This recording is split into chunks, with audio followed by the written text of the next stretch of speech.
हरे कृष्ण सगळ्यांना. शरद पौर्णिमेच्या हार्दिक शुभेच्छा.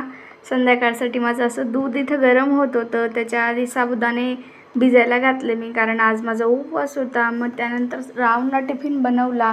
त्यांना आज टिफिनमध्ये पत्ताकोबीची भाजी वगैरे मी बनवली होती. आणि सकाळी सकाळी मागे खूप छान असा व्ह्यूज असतो, कारण मागे स्कूल आहे म्हणून गाड्या ये जाय चालूच असतं. आणि सावची इथं असं बाबांना लाडीगोडी लावणं चालू होतं, तिला खाली जायचं होतं म्हणून. मग दुपारचं सगळं आवरून घेतलं. संध्याकाळी मस्त अशी कॉफी घेतली मी आणि जेवण वगैरे बनवून देवांना भोग लावला. परत मग मस्त छान असं दूध गरम करायला घेतलं. दूध मस्त झालं होतं माझं, पण चंद्र बघायला गेलो तर चंद्रच दिसत नव्हता. म्हटलं असो जाऊ.